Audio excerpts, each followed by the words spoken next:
contacto con el senador Jorge Querey, que también está encargado de la comisión de investigación por los hechos también cometidos por Ramón González Daer. Queremos hablar con él y también un poco exponer esta situación. Ujú. Buenas tardes, senador. Gracias por tu tiempo. Jessy Ruiz Díaz, acá de PDS. Estamos en compañía de Gustavo Franco. Y también en panel tenemos a la doctora Yolanda Paredes, a Mariano Sopeña también por un caso particular. Buenas tardes, senador. Muy buenas tardes a todos ustedes ahí y a la audiencia. Senador, habíamos leído hace unos días un tuit tuyo donde justamente hablabas de esta comisión de investigación por este esquema probablemente ya montado hace tiempo por Ramón González Daer. Queríamos saber cómo iba ese proceso, esa comisión, y también a raíz de una serie de hechos que van surgiendo con el correr de los días, donde probablemente hay una asociación criminal importante vinculada con jueces, fiscales, miembros del jurado, y cada día van surgiendo nuevos elementos, senador. Sí, bueno, nosotros habíamos elegido el camino de solicitar, ¿verdad?, la figura constitucional en la Comisión Bicameral de Investigación, porque esto ofrece una serie de herramientas que ninguna otra comisión o ninguna otra articulación desde el Congreso permite, ¿verdad? O sea, la bicameral de investigación puede solicitar el concurso de sectores privados, públicos, incluso tiene potestades excepcionales con respecto al secreto bancario y con respecto a solicitar vía un juez, eso sí, algún procedimiento si se requiriera, ¿verdad? Es el camino más arduo. ¿Por qué es el camino más arduo? Y porque aprobamos en Senado, la Cámara de Senadores, y ahora va a Cámara de Diputados. Y espero que en Cámara de Diputados no se congele, ¿verdad? Esa es la posibilidad mayor. Puede ocurrir eso, no te voy a negar esa posibilidad, pero creo que vale la pena la herramienta. Existen demasiados elementos y el correr de los días ha ido confirmando un poco todas las sospechas que teníamos en el sentido de dos cuestiones. En primer lugar, que hay una crisis sistémica de todo el régimen de control público y privado en el sector financiero. Y en segundo lugar, es el hecho de que efectivamente podemos hablar de una asociación criminal, ¿verdad?, concebida un poco desde el punto de vista de una articulación de personas con una jerarquía establecida, con una persistencia en el tiempo para la comisión de un hecho antijurídico, ¿verdad?, que es básicamente, en términos generales, yo no soy abogado y si tengo algún pequeño error les pido disculpas, pero básicamente configura lo que es asociación criminal, ¿verdad?, u organización criminal, y eso deviene en una expectativa de cárcel de hasta 30 años, ¿verdad? Por lo tanto, es importante que avancemos en esta investigación, si bien es cierto que el aspecto jurisdiccional del caso González Daer está en lo que corresponde, tiene una sentencia de primera instancia, creo que va a ser apelada y hay que tener en cuenta y cuidado con eso, porque va a ser apelado desde el punto de vista de la extensión de la tipificación de los delitos cometidos, ¿verdad?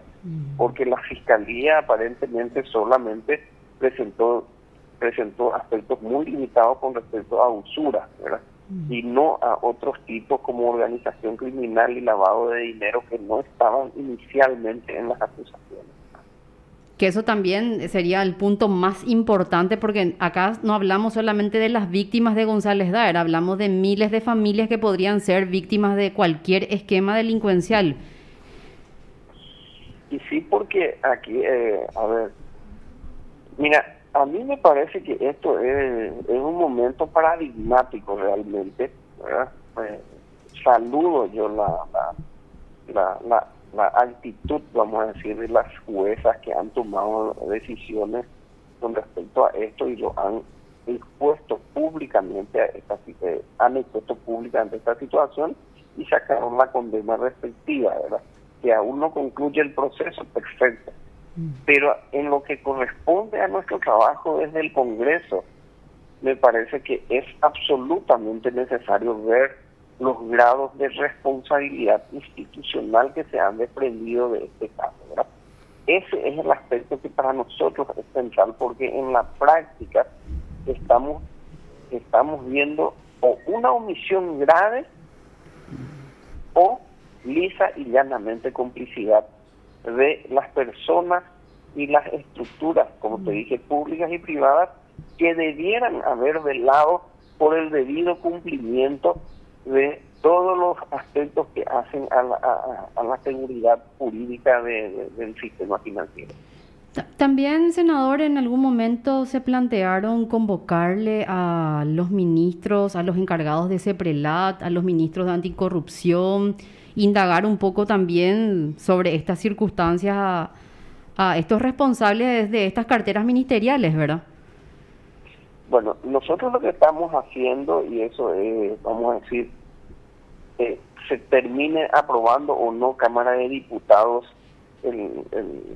la bicameral de investigación con otras personas, otros senadores y algunos técnicos, ¿verdad?, que especialistas en estos temas, estamos estructurando lo que es todo esto, ¿verdad? ¿Por qué? Porque hay que tener lo que se denomina el mecanismo, ¿verdad? El mecanismo de operativo de todo esto, y en ese mecanismo, en sus diferentes etapas qué correspondía a qué institución. Y cada institución, quién era el responsable del fiel cumplimiento de eso que era su rol misional, ¿verdad? O sea, si no hubo reporte de operación sospechosa de bancos privados a pesar de haber sobrepasado los límites operativos, si no hubo reporte de operación sospechosa sobre depósitos, vamos a decir, de grandes cantidades de dinero, se habla de millones y millones de dólares, no estamos hablando de poco dinero, montos gigantescos. ¿Qué pasó con el control que debiera haber tenido desde la Subsecretaría de Estado de Tributación? ¿Hay inconsistencias o no hay inconsistencias? Las declaraciones de bienes de estas personas, etcétera. Y por otro lado, el rol de control. ¿Cómo es posible que la Superintendencia de Bancos no haya detectado todas estas situaciones? Y por eso te decía, cuando hablamos de las dos cosas, la crisis sistémica del régimen de control y por otro lado el tema de una organización, de una asociación criminal, y creo que se viene a reconfirmar con este esquema que está haciendo, que saltó en los últimos días, y que es esta estafa del modelo Ponzi de estafa, ¿verdad? Que no voy a entrar en detalle. Sí, sí, sí. Eso también formaría parte de esta comisión, o eso sería otro proceso, o sea, armaría otra comisión, senador. No. A ver, yo lo que estoy en condiciones de responderte es que ahí con la comisión la pretensión que tenemos nosotros es de ver un poco justamente todas estas colaterales, ¿verdad? Porque en este mismo esquema está el propio Ramón González Aer de nuevo, ¿verdad? O sea, está dentro de esto, ¿verdad? Entonces, indudablemente hay ahí toda una estructura que hay que ver cuáles son los alcances. En el ámbito jurisdiccional, normalmente ustedes son abogados y saben mejor que yo el tema de que el objeto de una querella o de una investigación o de un juicio, mejor dicho, ¿verdad?, a veces deja, vamos a decir, un cabo suelto con respecto a otras cosas colaterales que no pasan a ser investigadas, ¿verdad?, como las responsabilidades institucionales, por ejemplo, ¿verdad? Entonces, bueno, a eso es lo que nosotros apuntamos. Esto, si nosotros conseguimos hacer debidamente esto, creo que el propio Congreso, el propio Senado, debiera de presentar la denuncia y la acusación ante el jurado de enjuiciamiento del magistrado, y no solo solicitarles que hagan, ¿cómo es que se llama? ¿La investigación? Que hagan la investigación por iniciativa propia. Senadores, esto, en el caso que esto se apruebe en Cámara de Diputados, ¿se abriría un canal también donde la ciudadanía víctima de este esquema pueda ir a presentar ante el Congreso, digamos, estas denuncias? Completa, absolutamente. No solo eso, yo aprovecho también que me haces esta pregunta, porque más de una decena de afectados ya se han comunicado conmigo. Y vamos a estar escuchándoles y exponiendo progresivamente, caso por caso, de las denuncias que vayan presentando. ¿Y eso fue solamente en esta semana, senador? Solamente en esta semana. O sea que vas a tener mucho trabajo, senador, probablemente, si es que esto también se aprueba, y esperemos que también los de Cámara de Diputados, pues los diputados puedan aprobar, porque cada día van surgiendo nuevos elementos respecto a esta figura de Ramón González Daer, y no solamente vinculados a hechos de usura, sino también hoy salieron audios vinculándolos a esquemas ya de homicidios, ¿verdad? Probablemente. Entonces, es muy grave. Es muy, muy grave lo que pasó, lo que seguramente siguen pasando muchas familias, y amerita sinceramente abordarlo, ya creo, desde otra perspectiva, no solamente dejar en manos del Ministerio Público, ¿verdad? Así es, y además yo creo que dentro de todo este panorama, ¿verdad? Creo que hay una cuestión que es importante, y nosotros los médicos siempre buscamos, no es que tratamos sintomáticamente las cosas, sino que buscamos la causa primaria y tratamos de corregir esa causa primaria de lo que después se expresa en signos y en síntomas, ¿verdad? Bueno, en esto es la misma cosa. Esto no es un delito más o un corrupto más nomás.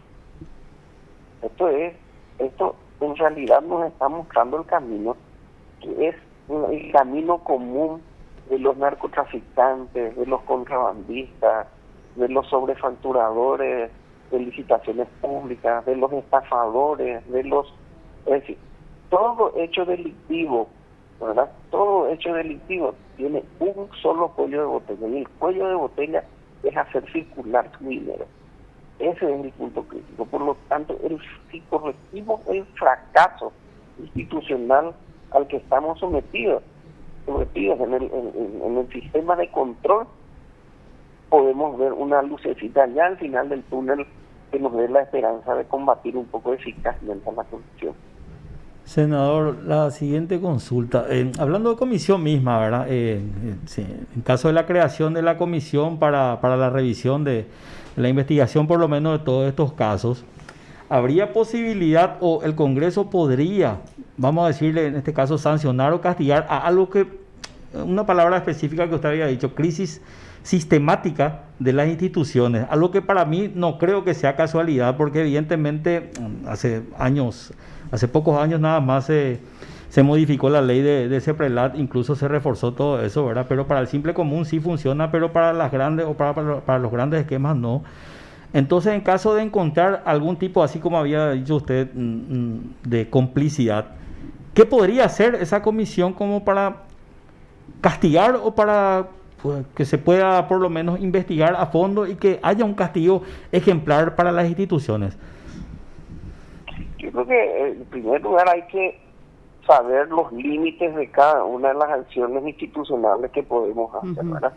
Ahora, dentro de yo también estoy muy angustiado por la pregunta que me está haciendo, desde el punto de vista que amici o pareis, o sea, que no sea ese el final, que haya una rimbombante investigación, conclusión, etcétera, etcétera, un show mediático alrededor de eso, y después termina en la nada. Y justamente prácticamente es por eso que todos los esquemas de narcotráfico, lavado y todas estas personas siguen operando de esa misma manera, porque hasta hoy día los grandes peces no caen.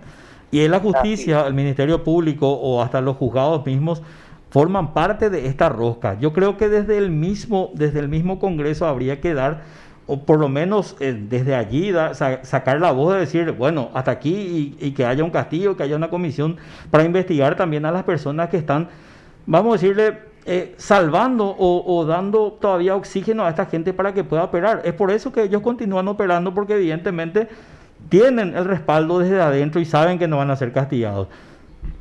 Yo te digo una cosa, si nosotros investigamos y vemos estos magistrados que actuaron en complicidad ahí en Luque, y nosotros presentamos como Senado de la Nación, somos denunciantes y acusadores. Acuérdate que por la reforma de la ley del jurado pueden también, nosotros podemos ser acusadores. Entonces pasamos a acusarles nosotros a ellos, y hay suficiente nivel de evidencia que yo tengo donde comprometieron ya diferentes personas y sectores a acercarme documentación pertinente con respecto a eso, de decisiones absolutamente increíbles de los magistrados. Y si nosotros presentamos la acusación y conseguimos sacarle del medio, vamos a decir, de toma de decisiones jurídicas, aunque sea a una decena de magistrados que actuaron en complicidad, entonces sería muy importante, ¿verdad? Y lo otro es que justamente estamos analizando también con los abogados penalistas que nos asesoran, ¿verdad?, la posibilidad de que estas investigaciones internas, tanto auditoría del Poder Judicial como, vamos a decir, de la cuestión interna, no recuerdo el nombre ahora del Departamento Interno del Ministerio Público, se plantea una investigación interna sobre la actuación. Auditoría de gestión. Auditoría de gestión. La auditoría de gestión de la Fiscalía, ¿verdad? Nosotros cambia la situación si se presenta una denuncia penal. Si se presenta una denuncia penal, en nuestro caso, presentar de manera innominada.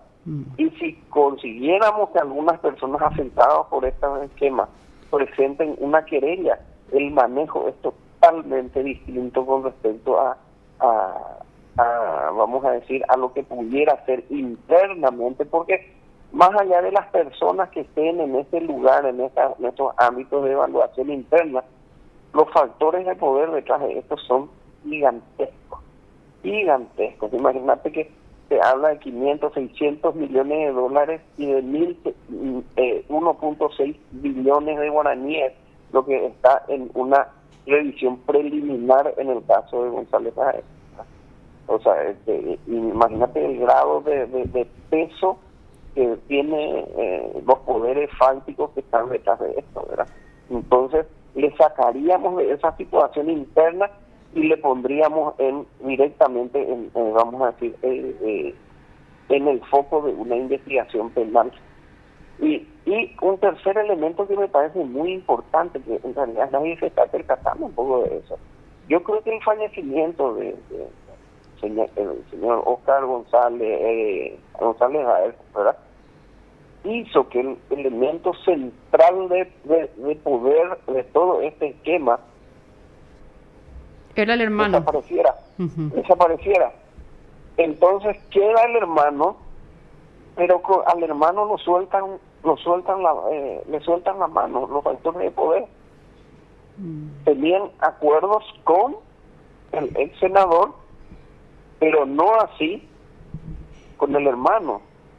Por lo tanto, creo que es importante entender de que a partir de esto, los subalternos o los testaferros o los personajes secundarios podrán ser castigados ejemplarmente, porque el poder, la gente que tiene poder te acompaña hasta el cementerio, pero no se entierra contigo. Sí. Y eso es y así mismo se dio el caso de González Haer, ¿verdad? ¿Cuántas personas? En caso de que deje subalterno o testaferro vivo también, ¿verdad? Sí, pero el esquema ya está muy, digamos, también hoy día golpeado. Yo creo que el poner luz a todo esto es un elemento. Había un pensador que hablaba mucho del tema comunicacional, Habermas, Jürgen Habermas, decía el poder normativo de lo público, ¿verdad? El papel normativo de lo público. Cuando se hace público algo y se censura socialmente a algo, creo que se establecen también nuevas normas de comportamiento social. Pero a pesar de que se hizo público ya hace rato también, ¿verdad? Pero se vienen comportando de la misma manera siempre. O sea, también de repente ya está dentro de cada uno, ¿verdad? Pero sería interesante conformar esa comisión de investigar a fondo eso, claro. senador. Senador. No, que van a haber bandiditos, van a haber bandiditos. Lo que tenemos que tener son instituciones eficaces y eficientes Exactamente. para castigarlas. Y ojalá que haya un antes y un después de todo esto, senador. Y espero que sí. Muchísimas gracias por tu tiempo. Vamos a estar haciendo también el seguimiento correspondiente. Agradecemos por tu tiempo, senador. Y desearte también ya por mañana una feliz Nochebuena. Igualmente. Feliz Nochebuena para todos ustedes. ¿Sí? Gracias, senador. Muchísimas gracias, senador. Lo escuchaste aquí en PDS.